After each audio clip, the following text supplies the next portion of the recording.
Hello friends, welcome to Ali veterinary wisdom. दोस्तों, बहुत बहुत स्वागत है आपका अली वेटनरी विजडम में।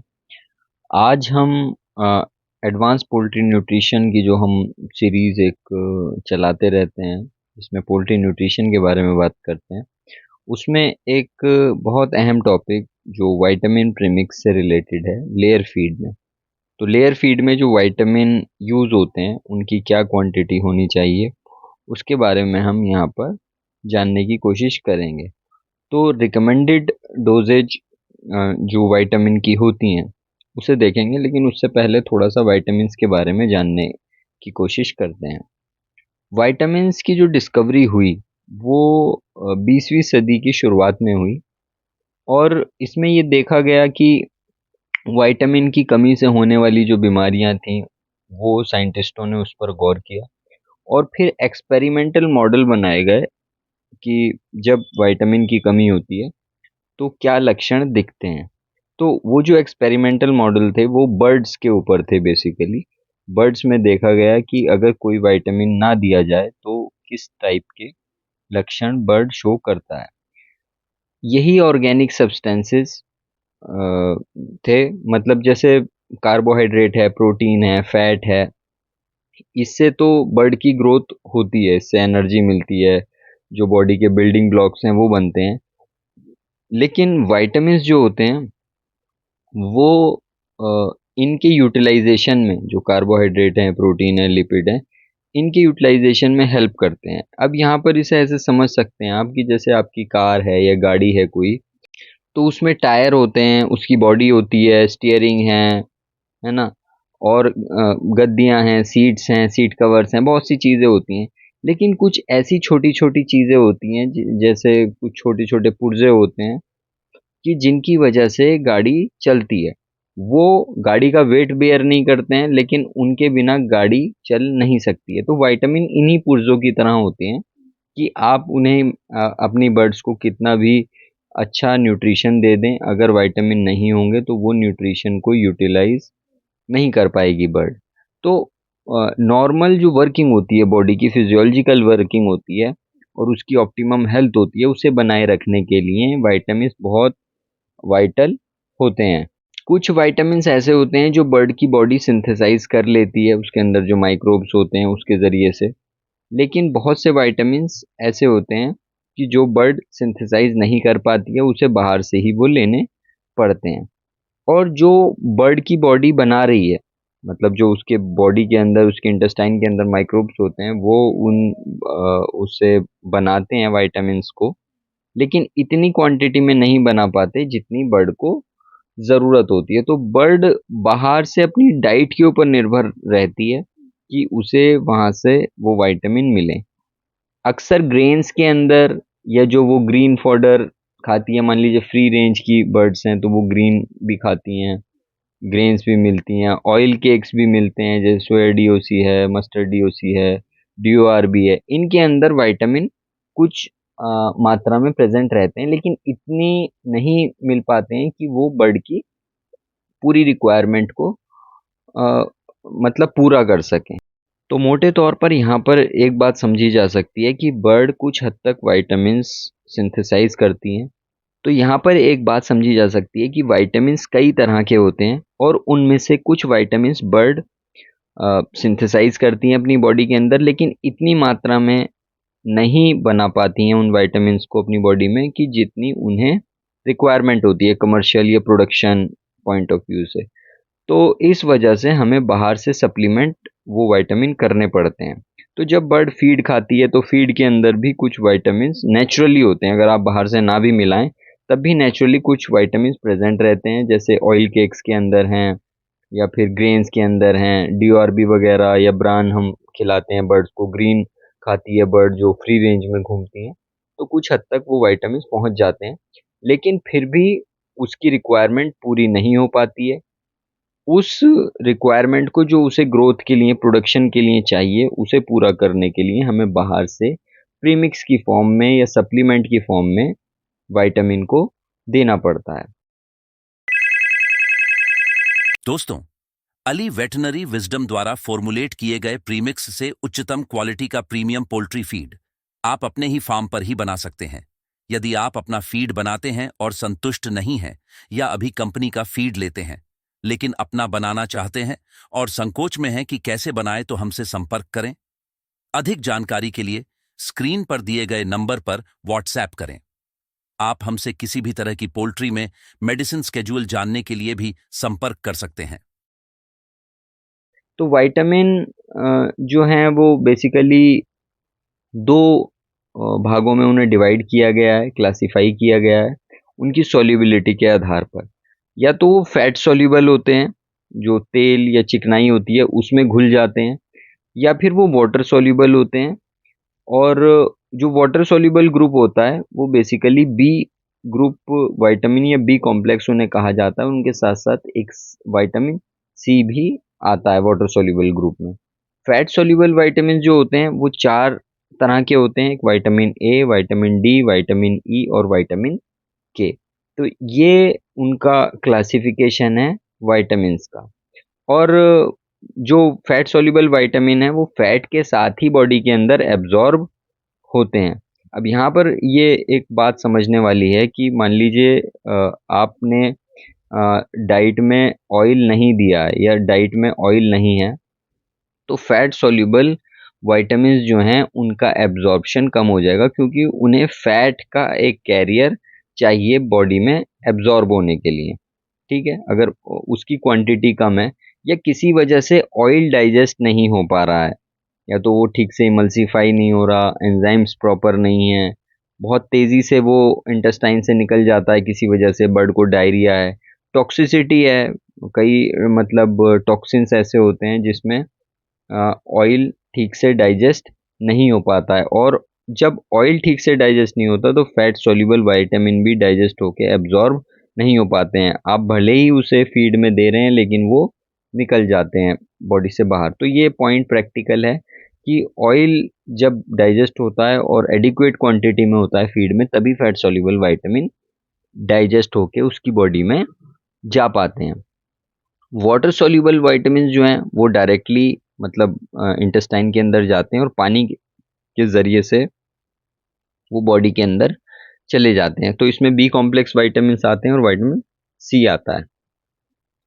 तो जो अर्ली स्टडीज़ की गई थी विटामिन्स के ऊपर, उसमें सिर्फ़ ये देखा जाता था कि जो डेफ़िशिएंसी सिम्पटम्स हैं, जैसे मान लीजिए कर्ल टो पैरालिसिस है, स्टार गेज़िंग है, रिकेट्स है, तो इस टाइप की चीज़ें को रोकने के लिए, मतलब उसके डेफ़िशिएंसी सिस्टम या बीमारियों के लक्षण को रोकने के लिए विटामिन को मिलाया जाता था। लेकिन जैसे-जैसे वक़्त बीता, पोल्ट्री प्रोडक्शन बढ़ा, बर्ड्स की ग्रोथ बढ़ने लगी, उनका प्रोडक्शन पोटेंशियल बढ़ने लगा, तब इस बात का अंदाज़ा हुआ कि विटामिन्स को और ज़्यादा हमें उनकी रिक्वायरमेंट, उनकी डोज़ को बढ़ाना चाहिए, जिससे वो जो ग्रोथ पोटेंशियल है बर्ड का, अंडे देने की जो क्षमता है, उसे भी बढ़ाया जा सके, उसे भी ऑप्टिमाइज़ किया जा सके।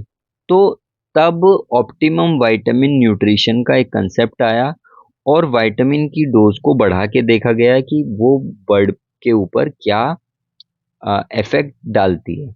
आजकल की जो मॉडर्न बर्ड्स हैं, उनकी विटामिन रिक्वायरमेंट्स पहले से बहुत ज़्यादा बढ़ चुकी हैं और लगातार जिस तरीके से उनका प्रोडक्शन पोटेंशियल बढ़ रहा है, वो बढ़ती जा रही है उसकी जो रिक्वायरमेंट है। दोस्तों, आगे वीडियो बढ़ाने से पहले मैं आपसे एक बात कहना चाहूँगा। हम, जैसा कि आप लोगों को पता है कि हम लोग पोल्ट्री और डेयरी फीड प्रीमिक्स बनाते हैं और बहुत सारे फार्मर हमसे जुड़े हुए हैं और वो प्रीमिक्स लेते हैं और खुद का फीड बनाते हैं। पिछले कुछ टाइम से, मतलब साल 2 साल से बहुत सारे फार्मर अपना फीड बना बना रहे हैं और बहुत सक्सेसफुली अ, उन्हें रिज़ल्ट्स भी मिल रहे हैं और हमारे साथ भी बहुत से लोग जुड़े हुए हैं। लेकिन अभी कुछ टाइम से कुछ फ़ोन मुझे, मतलब ईस्ट इंडिया जैसे बिहार है, वेस्ट बंगाल है, या ये जो यूपी वगैरह है, यहाँ से फ़ोन आते हैं और वो कुछ प्रीमिक्स इस्तेमाल कर रहे हैं, तो जिसमें रिज़ल्ट उन्हें नहीं मिल पा रहे हैं, किसी कंपनी का इस्तेमाल करते हैं वो लोग। तो मैं उन लोगों के लिए कहना चाहूँगा कि आप जो भी फीड प्रीमिक्स इस्तेमाल कर रहे हैं, आपको अगर उसमें डाउट है, तो you are free to contact me, आप बिल्कुल फ्री हैं मुझे कांटेक्ट करने के लिए। नंबर मेरा स्क्रीन पर लिखा हुआ है और मैं चाहूँगा कि आप लोग हमारे साथ जुड़ें। और क्योंकि बहुत सारे फार्मर्स अभी भी ऐसे हैं जो हम हमारे साथ जुड़ के बहुत अच्छा कर रहे हैं। 1.4 तक का एफसीआर लोग अपने मतलब उस फीड से जो हम प्रीमिक्स देते हैं उससे लेकर आ पा रहे हैं। नमस्ते सर, मैं बबलू कुमार सिंह एक फार्मर हूं और पिछले 7-8 महीने से मैं डॉक्टर साहब से जुड़ा हुआ हूं। पहले मैं 5% पे काम करता था, फिर सर से मिले और सर से मिलने के बाद हमने बोले कि नहीं सर, हमको 5% की तरह रिजल्ट और 5% वाले दाम पे हमारा फीड बनना चाहिए। हम उसके ऊपर 4-5 महीने काम किए। उसमें क्या होता है ना, चीप फीड जब भी आप बनाइएगा उसमें बर्ड को प्रॉब्लम आता है। और हम सर से मिले, सर के प्रीमियम फीड के बारे में बात किए। सर ने फॉर्मुलेशन चेंज बदलाव किए दवा के अंदर में, अपने मेडिसिन के अंदर में, और आज हमारे पास रिजल्ट इतना अच्छा आया हुआ है। 21 दिन का बर्ड समझिए 11 kg 1100 ग्राम फीड खाया है और 10 से 15 ग्राम का बॉडी वेट लिया है। मृत्यु दर काफ़ी कंट्रोल है। टोटल 12 बर्ड हमारा अभी तक मरा हुआ है, जिसमें से 4 से 5 आपका चूहा द्वारा नुकसान किया हुआ है। बाकी आप समझ सकते हैं किस प्रकार का रिजल्ट है। तो सर का ये फॉर्मुलेशन बेहतरीन है और इसके ऊपर काम करना एकदम वाजिब है। ऐसा है ना कि मैंने भी पहले वीडियोस बनाई हैं, फॉर्मुलेशंस भी इवन दिए हैं, लेकिन हर साल पोल्ट्री अब पहले से ज़्यादा तेज़ी से ग्रो कर रही है। मतलब उसका जो प्रोडक्शन पोटेंशियल है वो पहले से बहुत ज़्यादा तेज़ी से बढ़ रहा है। उसकी वजह क्या है कि एक तो जो सिलेक्शन प्रोसेस हैं वो बहुत इम्प्रूव हो चुके हैं और इस बात पर जोर दिया जा रहा है पिछले 6-7 सालों से, पिछले 10 सालों से, कि बर्ड का जो एफसीआर है, जो फीड कन्वर्जन है, उसे कम किया जा सके। तो पहले तो ये होता था कि हमने मतलब अमाइनो एसिड्स मिलाए और थोड़ा बहुत फीड में प्रोबायोटिक एसिडिफायर और ये सब चीज़ें मिला के, कोलिन वोलिन मिला के हमने फीड बना लिया। लेकिन अब ऐसा नहीं है। पिछले 6 सालों में बर्ड के अंदर लगभग 300 ग्राम ज़्यादा वेट गेन करने का पोटेंशियल मतलब बन चुका है। तो और कुछ एडिटिव्स, नए कुछ एडवांस चीज़ें ऐसी आई हैं जो मतलब प्रीमिक्स में फीड में यूज़ की जाने लगी हैं।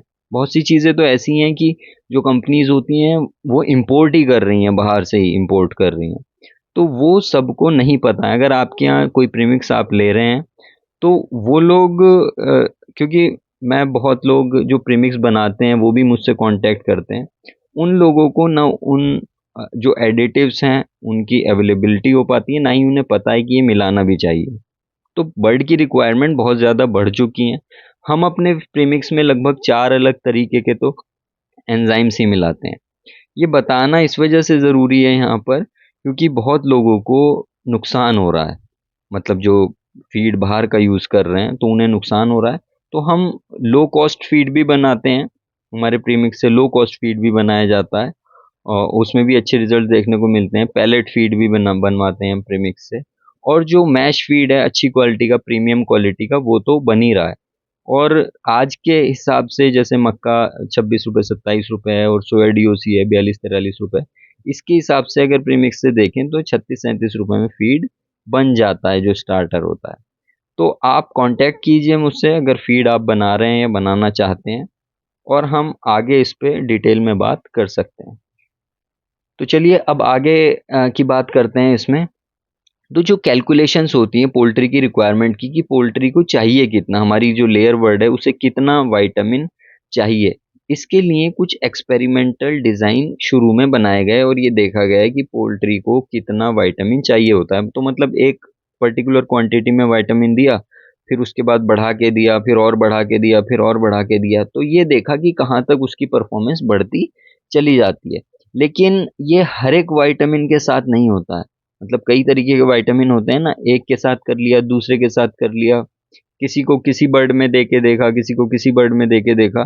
तो ये सारा डाटा जो है इसे एक जगह इकट्ठा करके एक रिक्वायरमेंट बर्ड की बनाई गई जिसे हम लास्ट में देखेंगे कि कितना बर्ड को विटामिन चाहिए होता है। तो इस तरीके से एक्सपेरिमेंट्स कर करके देखा गया है कि बर्ड की रिक्वायरमेंट कितनी होती है।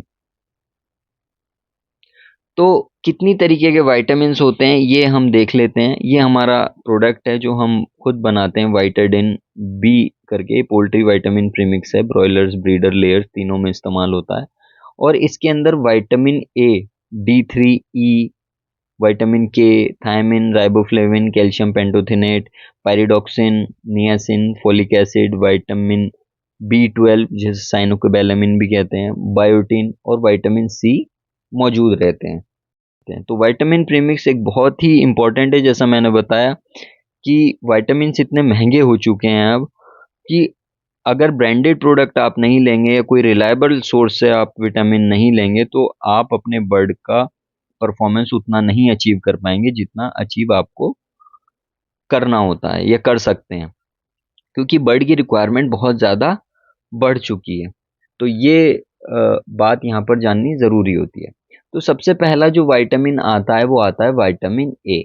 और लेइंग हेन्स की डाइट में विटामिन ए जो होता है, तो विटामिन ए की रिक्वायरमेंट लेयर बर्ड्स के अंदर काफ़ी होती है, क्योंकि वो उसे अपने लिए भी चाहिए होता है, अपनी बॉडी की फंक्शनिंग के लिए, अपनी बॉडी के नॉर्मल मेटाबॉलिज्म के लिए। साथ साथ विटामिन ए को यॉक में, अंडे में भी डिपॉजिट किया जाता है। तो ज़्यादा क्वांटिटी में विटामिन ए चाहिए होता है। विटामिन ए काफ़ी महंगा विटामिन होता है और इसका एक पॉइंट ये होता है कि ये बहुत जल्दी टूट जाता है, ख़राब हो जाता है। तो इसके मतलब इसे ज़्यादा मिलाया जाता है जब हम प्रीमिक्स बना रहे होते हैं, तो इसे ज़्यादा मिलाया जाता है। और फीड या प्रीमिक्स अगर पहले का बना हुआ है या पुराना बना हुआ है तो उसके अंदर इसके टूटने के चांसेस भी ज़्यादा रहते हैं। मान लीजिए आपने फीड बना दिया और 1 महीने का फीड बना दिया, तो उसके अंदर जब ये और केमिकल से मिलता है तो ये ज़्यादा जल्दी टूटता है, मतलब इसमें केमिकल रिएक्शंस ज़्यादा होती हैं। तो ये देखा गया, मतलब रिसर्चर्स ने रिसर्च की और ये देखा गया 0 से 18,000 IU पर केजी ऑफ फीड इसे मिलाया गया और अलग-अलग पैरामीटर्स पर देखा गया कि लीवर के अंदर कितना जमा हो रहा है, इम्यूनिटी पैरामीटर्स इसके देखे गए। तो इस बात का अंदाज़ा हुआ कि लगभग 2500 IU पर केजी ज़रूरी होता है एग प्रोडक्शन के ड्रॉप को रोकने के लिए। मतलब अगर इससे कम अगर आप करेंगे विटामिन तो एग प्रोडक्शन डाउन होने लगेगा। तो ऑप्टिमम अलाउंसेस जिसमें लीवर के अंदर भी ये जाकर जमा हो जाता है, क्योंकि लीवर के अंदर जमा करना इसलिए ज़रूरी है क्योंकि फिर ये यॉक के अंदर आता है। अगर यॉक के अंदर कोई भी न्यूट्रिएंट जो यॉक की रिक्वायरमेंट है नहीं जाएगा तो एग प्रोडक्शन कम होने लगेगा। तो चिक्स में, चिक्स स्टार्टर जो होते हैं लेयर के, उसमें लगभग 4000 IU पर केजी के हिसाब से इसे यूज़ किया जाता है। ग्रोवर्स में 2000 IU पर केजी और लेयर्स के अंदर 6000 IU पर केजी ऑफ फीड इस्तेमाल किया जाता है विटामिन ए को। तो इम्प्रूवमेंट देखा जाता है लेयर की जो हेल्थ होती है उसके अंदर, और जो उसका एग प्रोडक्शन है, लेइंग परसेंटेज है, वो भी इम्प्रूव होती हुई देखी जाती है। एक बात और है कि अगर इसे हम बहुत ज़्यादा मिला देते हैं फीड में तो इसकी टॉक्सिसिटी भी होती है। तो विटामिन ए उन कुछ विटामिन्स में से है जो टॉक्सिसिटी कर देते हैं, है ना? और इम्यूनिटी को बढ़ाते हैं और एपिथेलियल सेल इंटीग्रिटी को भी इम्प्रूव करता है। मतलब जो भी एपिथेलियल सेल्स हैं, रेस्पिरेटरी ट्रैक्ट की सेल्स हैं, इंटेस्टाइन की सेल्स हैं, उनकी इंटीग्रिटी को, उनकी मजबूती को, उनकी स्ट्रेंथ को बढ़ाता है। तो इसीलिए जो शुरुआती मतलब दिन होते हैं उसमें ये देखा जाता है कि अगर विटामिन ए की कमी है तो अंडे के अंदर एक खून का थक्का जैसा आपको दिखता है, क्योंकि ब्लड वेसल जो होती हैं वो एपिथेलियल सेल्स की बनी हुई होती हैं। विटामिन ए ना होने के कारण एपिथेलियल सेल्स वीक हो जाती हैं और ब्लड उसके अंदर से रिस के आने लगता है। तो वो कई बार अंडे में भी देखा जाता है। तो अंडे में ब्लड स्पॉट को रोकने के लिए विटामिन ए दिया जाता है। इसके अलावा फिर अगला विटामिन आता है कोलेकैल्सिफेरॉल, या जिसे विटामिन डी भी कहते हैं। तो विटामिन डी या कोलेकैल्सिफेरॉल एक प्रोएक्टिव फॉर्म होती है। ये अंदर जाकर जो एक्टिव विटामिन डी होता है उसके अंदर कन्वर्ट होता है। तो मेनली ये लीवर के अंदर जाता है, वहाँ पर इसका हाइड्रोक्सिलेशन होता है और 25 हाइड्रोक्सी कोलेकैल्सिफेरॉल बनता है। और फिर ये जो 25 हाइड्रोक्सी कोलेकैल्सिफेरॉल है ये किडनी के अंदर जाकर 1,25 1,25 हाइड्रोक्सी कोलेकैल्सिफेरॉल बनाता है, वही मेन एक्टिव फॉर्म होती है विटामिन डी की, जिसे विटामिन D3 भी कहा जाता है। तो इसका मेन फंक्शन ये रहता है विटामिन डी का, तो एक तो ये कैल्शियम और फास्फोरस के एब्जॉर्प्शन को प्रोमोट करता है। मेनली कैल्शियम के मेटाबॉलिज्म को गवर्न करता है विटामिन डी। इसके अलावा रीनल रीअब्जॉर्प्शन बढ़ाता है। जो कैल्शियम होता है ना, उसे किडनी निकाल देती है, फिल्टर कर देती है, तो दोबारा एब्जॉर्ब करने के लिए विटामिन डी की रिक्वायरमेंट होती है।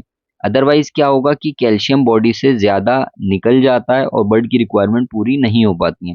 तो इंटेस्टाइन से कैल्शियम एब्जॉर्ब करने के लिए, किडनी से कैल्शियम एब्जॉर्ब करने के लिए विटामिन डी की ज़रूरत होती है। इसके अलावा ये मोबिलाइज करता है, जो मतलब बोन्स के अंदर जो कैल्शियम फास्फोरस होता है उसे मोबिलाइज करता है, और बोन के मिन और वहाँ पर डिपॉजिट भी करता है, मतलब दोनों तरीके से ये काम करता है। तो विटामिन D3 के सप्लीमेंट्स जो यूज़ किए जाते हैं, अलग अलग रिसर्चेज में देखा गया है कि 500 से 1500 IU पर केजी ऑफ फीड इसे मिलाकर देखा गया और फिर रिजल्ट्स को देखा गया, तो इतना विटामिन ऑप्टिमम मिला। लेकिन अब इसकी रिक्वायरमेंट पिछले कुछ सालों से बढ़ चुकी है, क्योंकि बर्ड का प्रोडक्शन पोटेंशियल बढ़ चुका है। तो लगभग 2500 से 3500 IU पर केजी विटामिन D3 इस्तेमाल होता है। तो पहले तो विटामिन डी ही इस्तेमाल होता था, लेकिन अब इसकी जो एक्टिव फॉर्म है उसे ही डायरेक्टली इस्तेमाल करते हैं, जिसे विटामिन D3 कहा जाता है। तो एग शेल को मेंटेन रखने के लिए, उसकी स्ट्रेंथ को मेंटेन करने के लिए अंडे का जो कवच बनता है वो भी कैल्शियम का ही बनता है, और वो कैल्शियम विटामिन डी के ज़रिए से मतलब आता है और डिपॉजिट होता है। तो अगर विटामिन D3 नहीं होगा, विटामिन डी नहीं होगा, तो बॉडी के अंदर कैल्शियम का मेटाबॉलिज्म ठीक से नहीं हो पाएगा। और ये भी देखा गया है कि जिस तरीके से विटामिन डी की डोज बढ़ाई जाती है, उसमें जो बर्ड की टांगे होती हैं वो कैल्शियम की बनी होती हैं, उनकी मजबूती भी बढ़ती है। उनकी मजबूती के बढ़ने का मतलब ये है, रिसर्चेज में यही देखा गया है कि टांगों की स्ट्रेंथ बढ़ रही है। तो बर्ड का जो पूरा स्केलेटन है, पूरे स्केलेटन की मजबूती बढ़ती है विटामिन D3 से। और जब उसकी मजबूती बढ़ती है तो फिर एग शेल क्वालिटी इंप्रूव होती है, और एग प्रोडक्शन में भी हमें इम्प्रूवमेंट देखने को मिलता है। तो इसकी डोज को ये देखा गया है कि मतलब जब हम बढ़ाते हैं तो फॉस्फोरस मतलब बहुत ज़्यादा डाइट में नहीं होना चाहिए। अगर फॉस्फोरस ज़्यादा होता है तो विटामिन D3 का जो एक्टिवेशन है वो थोड़ा-सा कम हो जाता है। तो विटामिन D3 प्रॉपर काम करे तो आपको इस बात का ध्यान रखना चाहिए, लेयर फीड में ख़ास तौर से, कि फॉस्फोरस बहुत ज़्यादा ना हो। जो भी उसकी ऑप्टिमम क्वांटिटी है 0.4% है, क्योंकि लोग ना राशन कैलकुलेट करते टाइम फॉस्फोरस पे इतना ध्यान ही नहीं देते हैं। तो फॉस्फोरस बहुत ज़्यादा नहीं होना चाहिए, अदरवाइज़ वो विटामिन D3 की एक्टिविटी को कम कर देता है। एक चीज़ और है कि एक जो टॉक्सिन्स होते हैं, माइकोटॉक्सिन्स होते हैं, उनके अंदर भी ये एबिलिटी होती है कि वो विटामिन D3 के एब्जॉर्प्शन को रोकते हैं, जिससे एगशेल क्वालिटी घटती है, और बर्ड की बोन्स भी मतलब वीक हो जाती हैं और लेमनेस की प्रॉब्लम आती है। खास तौर से एक डॉन माइकोटॉक्सिन होता है जिसे डिऑक्सीनिवालिनॉल कहते हैं। ये विटामिन डी के मेटाबॉलिज्म को बहुत डिसरप्ट करता है। तो हो सकता है विटामिन डी आप बहुत क्वांटिटी में दे भी रहे हो, कैल्शियम भी ठीक दे रहे हो, उसके बाद भी शेल लेस एग्स या जो वीक शेल वाले एग्स आपको मिलें, बर्ड में लेमनेस बढ़े, उसकी बोन्स वीक हो जाएं, तो ऐसा भी देखने को मिल सकता है। तो ऐसे केसेस में हमें टॉक्सिसिटी को चेक करना होता है। फिर आती है बात विटामिन ई की। विटामिन ई हम सब जानते हैं, बहुत ज़्यादा इस्तेमाल भी करते हैं। तो विटामिन ई भी विटामिन प्रीमिक्स का पार्ट होता है, और ये एक एंटीऑक्सीडेंट का काम करता है सेलुलर लेवल पे। तो जो सेल्स होती हैं, जो कोशिकाएं होती हैं बर्ड के अंदर, उनकी इंटीग्रिटी को ये मेंटेन करता है, चाहे वो एपिथेलियल सेल्स हों, चाहे बोन सेल्स हों, आईज हों, कहीं पे भी हार्ट हो, किडनी हो, जहाँ पे भी सेल्स हैं, उन सेल्स की इंटीग्रिटी को बढ़ाता है। और ये क्या करता है कि जो मेम्ब्रेन होती है, सेल मेम्ब्रेन, वहाँ पर ये एसोसिएट रहता है, और जो भी फ्री रेडिकल्स आते हैं, जिन्हें ROS कहा जाता है, जिसकी वजह से सेल्स टूटती हैं उन्हें रोकता है, उन ऑक्सीडेंट्स को तोड़ता है, इसी वजह से इसे एंटीऑक्सीडेंट कहा जाता है। और यही कारण होता है कि ये इम्यूनिटी को भी मतलब स्ट्रेंथ देता है, और स्ट्रेस के दौरान क्योंकि सेलुलर लेवल पर सेल्स टूटने लगती हैं, किसी भी तरीके की स्ट्रेस होती है उसमें फ्री रेडिकल्स बनते हैं, रिएक्टिव ऑक्सीजन स्पीशीज बनती हैं, इसी वजह से सेल्स टूटने लगती हैं, खासतौर से इम्यून सेल्स जो होती हैं, इम्यूनिटी की सेल्स जो होती हैं वो डिस्ट्रॉय होने लगती हैं। तो इम्यूनिटी को बढ़ाने के लिए स्ट्रेस के अंदर विटामिन ई को ज़्यादा दिया जाता है। तो प्रोडक्शन स्ट्रेस बढ़ा है प्रोडक्शन पोटेंशियल बढ़ने की वजह से, तो इस वजह से विटामिन ई की रिक्वायरमेंट्स पहले से ज़्यादा हो गई हैं। और ये भी उन कुछ विटामिन्स में से है जो कि वक्त के साथ साथ कम हो जाता है, जिसकी एक्टिविटी कम हो जाती है, टूटने लगता है। अगर मान लीजिए विटामिन प्रीमिक्स को आपने फीड में मिला दिया, तो अब तेज़ी से विटामिन ई की एक्टिविटी उसमें कम हो जाती है, क्योंकि वो और उनसे मिलता है और केमिकली डिस्ट्रॉय होने लगता है। तो ऑप्टिमम विटामिन ई ये माना जाता है कि 250 IU vitamin E layer feed में दिया जाता है, मतलब हीट स्ट्रेस को प्रिवेंट करने के लिए और प्रोडक्शन को बनाए रखने के लिए। लेकिन अगर फीड पुराना है, विटामिन प्रीमिक्स पुराना है आपका, तो आप ये मान के चलिए कि विटामिन ई की एक्टिविटी उसमें कम हो गई होगी।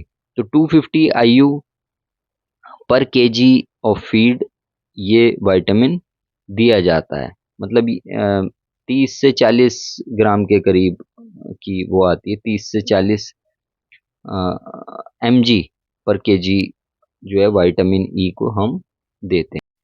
फिर एक और फैट सॉल्युबल विटामिन होता है, विटामिन के जिसे कहा जाता है, और ये लेयर में ब्लड क्लॉटिंग के लिए मतलब ज़्यादा इस्तेमाल होता है। इसका जो मेन फोकस होता है, या हम जब विटामिन के की बात करते हैं, तो ये वो विटामिन होता है जो क्लॉटिंग फैक्टर बनाता है। अगर क्लॉटिंग फैक्टर नहीं बनेंगे तो खून रिसने लगेगा रक्त शिराओं में से, मतलब जो वेन्स होती हैं बॉडी की, ब्लड वेसल्स होती हैं, वो फटने लगेंगी और उनके अंदर से खून रिस के आने लगेगा।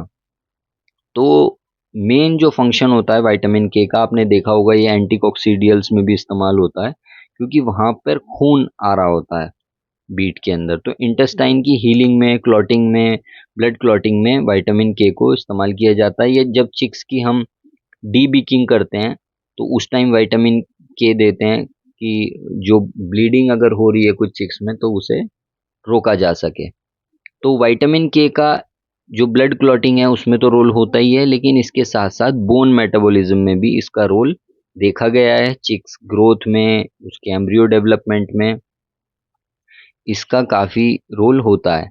तो अंडे के अंदर जो खून आता है कभी-कभी, उसे भी विटामिन ए के साथ कॉम्बिनेशन में विटामिन के को भी ध्यान में रखा जाता है, इस्तेमाल किया जाता है, वो ब्लड क्लॉटिंग रोकी जाती है। अब यहाँ तक तो बात हो गई फैट सॉल्युबल विटामिन्स की, विटामिन ए, डी, ई, के बारे में हमने पढ़ा।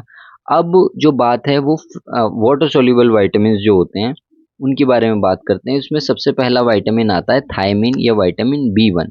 विटामिन बी 1 या कोई भी बी कॉम्प्लेक्स के विटामिन है, ये मेटाबॉलिज्म, इनकी एक्टिविटी बहुत ज़्यादा होती है, और जितना भी एनर्जी ट्रांसफॉर्मेशन बॉडी के अंदर हो रहा है, मेटाबॉलिज्म के अंदर हो रहा है, हम हमारा बर्ड कार्बोहाइड्रेट को यूज़ कर रहा है, फैट को यूज़ कर रहा है, प्रोटीन को यूज़ कर रहा है, उसके केमिकल रिएक्शंस हो रहे हैं, उनमें ज़्यादा बी कॉम्प्लेक्स विटामिन्स का रोल होता है। तो विटामिन बी 1 भी ट्राइकार्बोक्सिलिक एसिड जो साइकिल होती है, टीसीए साइकिल जिसे कहते हैं, जिससे एनर्जी बनती है बर्ड के अंदर, और भी मॉलिक्यूल होते हैं जो अंडे को बनाने के लिए मान लीजिए चाहिए, उनके मेटाबॉलिज्म को गवर्न करता है विटामिन बी 1। तो अगर इसकी क्वांटिटी मतलब पर्याप्त नहीं होती है तो प्रोडक्शन भी डाउन होता है और अंडों का साइज भी कम हो जाता है।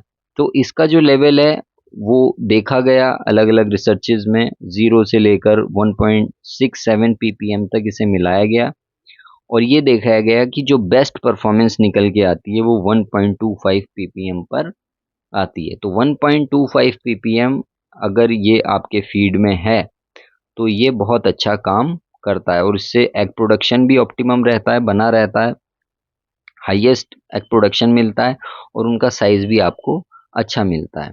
इसके बाद एक दूसरा विटामिन आता है जिसे हम कहते हैं राइबोफ्लेविन। ये येलो कलर का विटामिन होता है और ये एक डी राइबोस शुगर है और इसका जो यूज़ है ये भी एनर्जी जो मतलब ट्रांसफॉर्मेशन होता है, जो न्यूट्रिएंट्स बर्ड खा रहा है, कार्बोहाइड्रेट है, मतलब जैसे मक्का खा रहा है, मक्का के अंदर क्या है, स्टार्च जो कार्बोहाइड्रेट है, उसके उसका जो एनर्जी जो उससे निकाली जाती है बॉडी के ज़रिए, वो यही विटामिन उसमें काम करता है। तो सेलुलर मेटाबॉलिज्म जो भी हो रहा है कार्बोहाइड्रेट, प्रोटीन, लिपिड का, उसमें राइबोफ्लेविन का बहुत अहम रोल होता है। इलेक्ट्रॉन ट्रांसपोर्ट चेन में पार्टिसिपेट करता है, तो इसकी रिक्वायरमेंट काफ़ी ज़्यादा होती है। अगर इलेक्ट्रॉन ट्रांसपोर्ट नहीं होंगे तो एनर्जी नहीं बन पाएगी, एक ये और एक नियासिन। तो स्टडीज़ में देखा गया है कि लगभग 2.5 मिलीग्राम पर केजी राइबोफ्लेविन लेयर के राशन में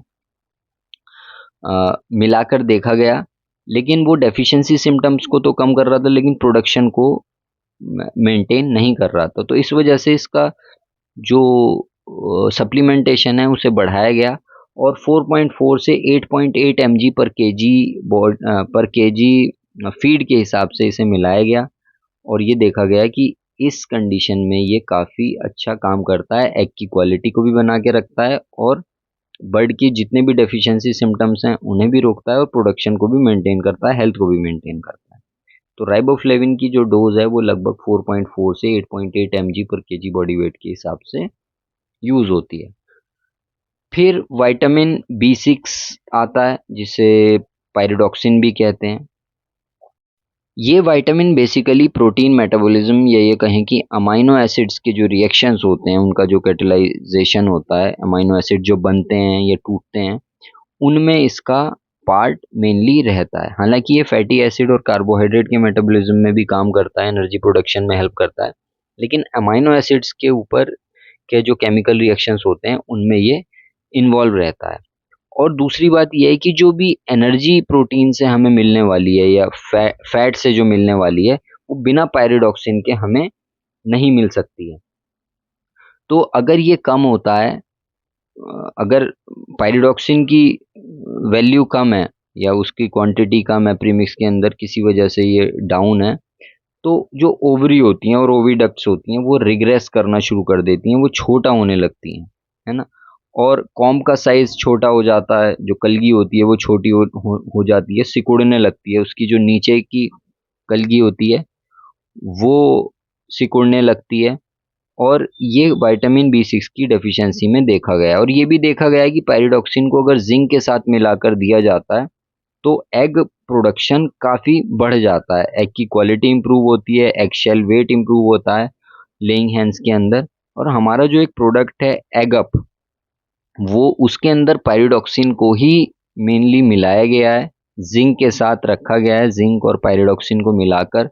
और भी उसमें चीज़ें हैं, क्रोमियम वगैरह है, एलोवेरा है, मतलब ओवरी स्टिमुलेटिंग हर्ब्स हैं कुछ, लेकिन उसके अंदर पायरिडॉक्सिन और जिंक मिलाया गया है जिसकी वजह से देखा गया है कि काफ़ी अच्छा एग प्रोडक्शन में मतलब इंक्रीज देखने को मिलता है और बर्ड की हेल्थ भी इम्प्रूव होती है।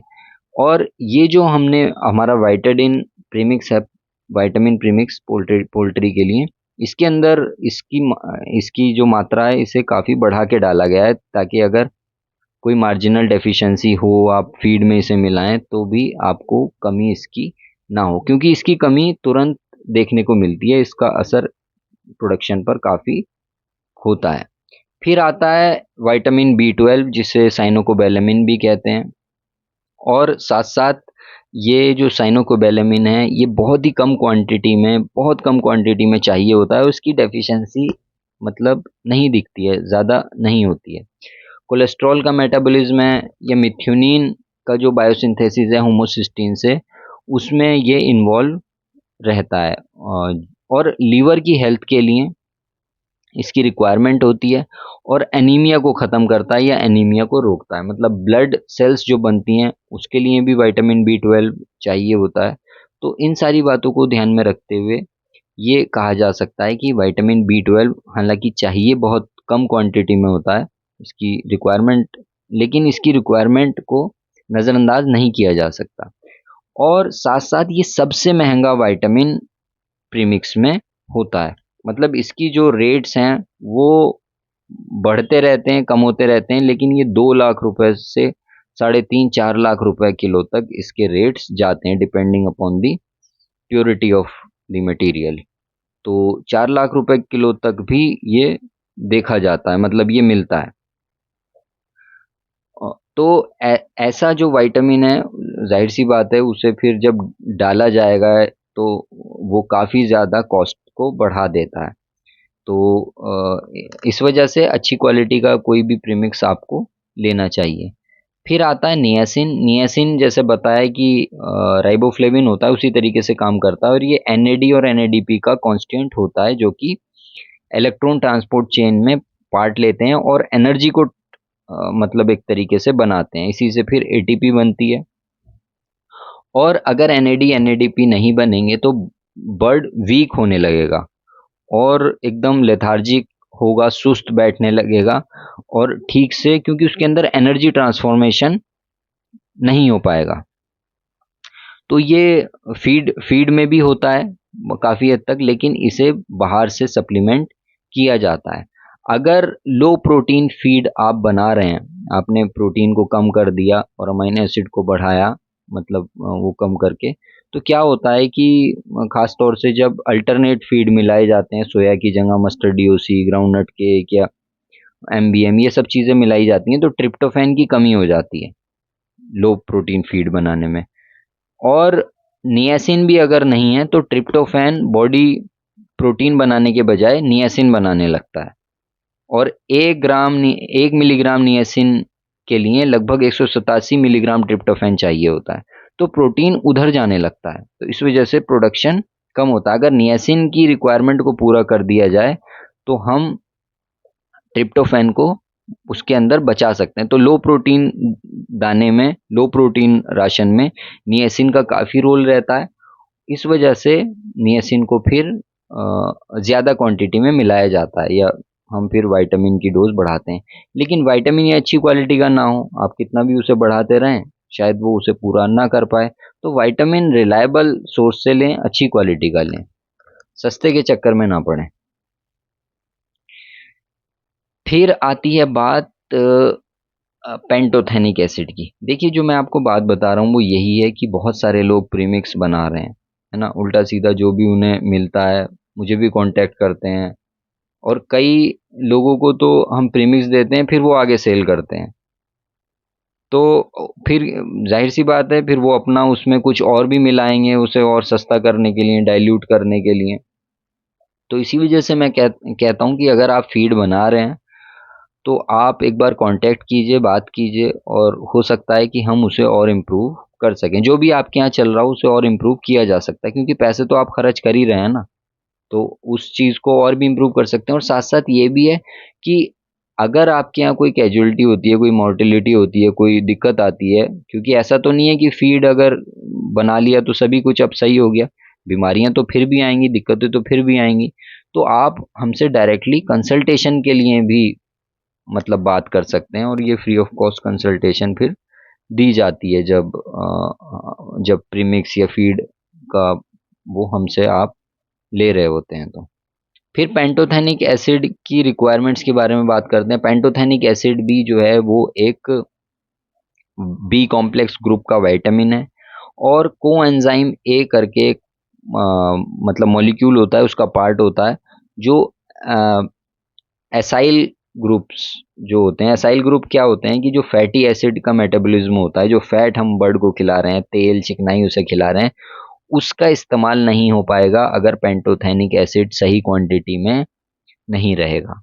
इसके अलावा इसका पेंटोथेनिक एसिड का इंटरेक्शन होता है vitamin C, biotin, vitamin B 12 के साथ, और ये फैट के मेटाबॉलिज्म को, फैट से जो एनर्जी मिलने वाली है, फैट का जो इस्तेमाल होने वाला है, उसमें बहुत हेल्पफुल रहता है। जैसे पायरिडॉक्सिन अमाइनो एसिड्स के लिए इस्तेमाल होता है, इसी तरीके से पेंटोथेनिक एसिड फैट के यूटिलाइजेशन के लिए बहुत ज़रूरी होता है। तो जैसे जैसे बी 12 की रिक्वायरमेंट, मतलब अगर बी 12 कम है और विटामिन सी कम है फीड में, तो पेंटोथेनिक एसिड की रिक्वायरमेंट बढ़ जाती है। इसकी रिक्वायरमेंट कितनी होती है ये भी हम आगे जब टेबल देखेंगे उसमें देखेंगे। फिर फॉलिक एसिड आता है। फॉलिक एसिड ब्लड सेल्स को बनाने के लिए बहुत ज़रूरी होता है, और ये खास तौर से मतलब जो अंडे की सेल्स होती हैं उनमें इसकी रिक्वायरमेंट होती है फॉलिक एसिड की। अगर वो अंडा फर्टिलाइज हो जाता है, फर्टिलाइज क्योंकि लेयर में तो खैर फर्टिलाइज अंडे नहीं होते हैं, लेकिन ब्रीडर वगैरह में जो चूज़ा बनता है, अगर फॉलिक एसिड की कमी है तो चूज़ा प्रॉपर फॉर्म नहीं हो पाता है और मोर्टलिटी होने लगती है एग्स के अंदर। तो फोलेट्स ज़्यादा ज़रूरी होते हैं प्यूरिन पायरिमिडीन बनाने के लिए, जिससे डीएनए बनता है। डीएनए नहीं बनेगा तो फिर सेल डिवाइड नहीं करेगी, है ना।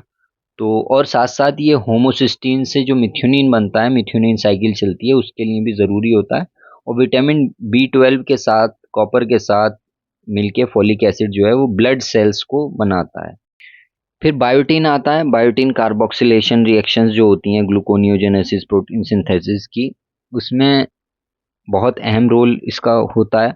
और अगर ये नहीं है तो रिप्रोडक्शन, एपिडर्मल टिश्यू जो बर्ड के जो पैर होते हैं उनमें उनमें आपको स्केलिंग दिखने लगेगी।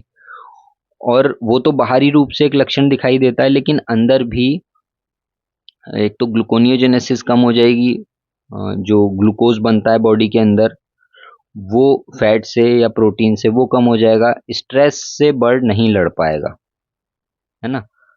और कार्बोक्सिलेशन रिएक्शंस होते हैं फैटी एसिड के अंदर। जब फैटी एसिड बनता है, मतलब अंडे के लिए जो फैटी एसिड बनाया जाएगा वो प्रॉपर नहीं बन पाता। तो बायोटीन की कमी से फिर फैटी लिवर सिंड्रोम हमें देखने को मिलता है अगर बायोटीन नहीं है। और ये भी काफ़ी महंगा विटामिन है। B12 के बाद बायोटीन का ही नंबर आता है, और ये भी लगभग 50,000 रुपए से लेकर 1.25 लाख रुपए किलो तक मिलता है। तो ये इस वजह से बता रहा हूँ कि इतना महंगा होने की वजह से फिर लोग इसे या तो कम क्वांटिटी में डालते हैं या खराब क्वालिटी का यूज़ करते हैं। फिर विटामिन सी आता है। इसके बारे में ज़्यादा बताने की ज़रूरत नहीं है, आप सबको पता है कि विटामिन सी कितना इम्पोर्टेंट है, और ये स्ट्रेस से लड़ने में काम करता है। बाकी बॉडी के अंदर कैल्सिट्रॉल जो एक मॉलिक्यूल होता है जो कैल्शियम के मेटाबॉलिज्म को गवर्न करता है, उसमें हेल्प करता है, कोलेजन बनाने में हेल्प करता है, और एल्डोस्टेरोन बनाने में हेल्प करता है। एल्डोस्टेरोन इलेक्ट्रोलाइट बैलेंस को गवर्न करता है बर्ड के। तो आइए अब देखते हैं कि विटामिन की रिक्वायरमेंट कितनी होती है। स्टार्टर की अगर बात करें तो स्टार्टर फीड में जो लगभग 8 हफ्ते तक खिलाया जाता है शुरुआत के हफ्ते से, तो विटामिन ए की रिक्वायरमेंट होती है लगभग 1,20,00,000 IU। 1 टन फीड की बात हो रही है यहाँ पे। विटामिन डी की रिक्वायरमेंट होती है लगभग 25 lakh IU per ton of feed. Vitamin E चाहिए होता है लगभग 30,000 IU per ton of feed. और विटामिन के 3 ग्राम, विटामिन K3 के नाम से आता है ये, तो ये 3 ग्राम के करीब चाहिए होता है 1 टन फीड है। थायमिन 2.5 ग्राम, राइबोफ्लेविन 7 ग्राम, पेंटोथेनिक एसिड 12 ग्राम, नियासिन 40 ग्राम, पायरिडोक्सिन 5 ग्राम, बायोटीन 0.2 ग्राम, फॉलिक एसिड 1 ग्राम, और विटामिन B12 0.03 ग्राम, और कोलिन कोलिन अलग से मिलाया जाता है। मतलब कोलिन विटामिन का पार्ट नहीं होता। इसकी वजह यह है क्योंकि कोलिन और विटामिन्स को फिर तोड़ने लगता है। तो कोलिन अलग मिलाया जाता है इसमें, और ये इसमें विटामिन्स के साथ नहीं डाला जाता है। तो फिर ग्रोअर में अगर देखें तो थोड़ी सी रिक्वायरमेंट कम हो जाती है विटामिन ए की। तो 90 लाख IU यूज़ होता है ग्रोअर के अंदर विटामिन ए। विटामिन D3 2.5 लाख के 25 लाख के करीब ही यूज़ होता है, 25 लाख ही यूज़ किया जाता है। और विटामिन ई जो है वो 20,000 IU इस्तेमाल होता है। विटामिन K3 3 ग्राम ही इस्तेमाल होता है। और थायमिन 2.5 ग्राम, राइबोफ्लेविन 5 ग्राम, पेंटोथेनिक एसिड 9 ग्राम। 1 टन की बात हो रही है ये। नियासिन भी कम हो जाता है 30 ग्राम के लगभग, और पायरिडोक्सिन 3.5 ग्राम, 3.5 ग्राम, बायोटीन उतना ही रहता है 0.2 ग्राम, फॉलिक एसिड 1 ग्राम, और विटामिन B12 0.02 ग्राम। कोलिन इसमें नहीं मिलाया जाता है, कोलिन अलग से ही डाला जाता है, लगभग 800 gram per ton of feed. Layer feed में इसकी जो रिक्वायरमेंट्स हैं वो खास तौर से आप देखिए यहाँ पर, विटामिन ए लगभग 1 करोड़ 10 लाख IU एक टन में मिलाया जाता है। देखिए, मैंने पहले बात बताई थी आपको कि कुछ विटामिन ऑलरेडी फीड इंग्रेडिएंट्स में होते हैं और कुछ बर्ड बना भी रही है अलग अलग विटामिन अपने आप से। तो ये जो रिक्वायरमेंट बताई जा रही है ये उनके अलावा बताई जा रही है। जो वो अपने से कर रही हैं वो तो कर ही रहे हैं, या फीड से मिल रहा है वो तो मिल ही रहा है, लेकिन उसके अलावा इतना देना होता है। तो लेयर फीड में 1 करोड़ 10 लाख के करीब विटामिन यूज होता है, IU। और विटामिन D3 की रिक्वायरमेंट बढ़ जाती है क्योंकि कैल्शियम मेटाबॉलिज्म बढ़ रहा है। अंडा बनाना होता है ना, उसके लिए कैल्शियम चाहिए। रोज 2 ग्राम कैल्शियम आपको डिपॉजिट करना है अंडे की शेल पर, जो मुर्गी होती है उसे डिपॉजिट करना होता है। तो इस वजह से इतना कैल्शियम को देखते हुए विटामिन डी की रिक्वायरमेंट, D3 की रिक्वायरमेंट बढ़ जाती है। तो ये इस्तेमाल होता है लगभग 30 lakh IU per ton. Vitamin E 20,000 IU per ton इस्तेमाल किया जाता है।